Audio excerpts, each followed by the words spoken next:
Kain tayo. Ito yung almusal natin, no?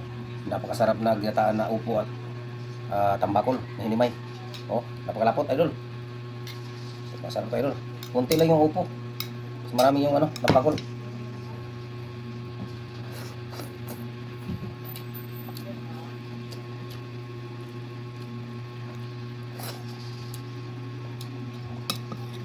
Parang hindi na ito gulay.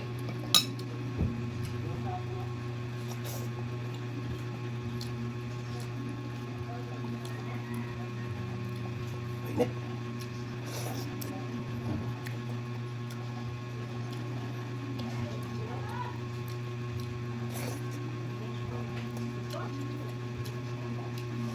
Sarap ng gata na, idol.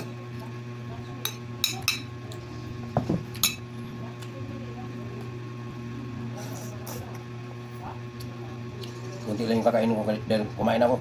Dubli na eh.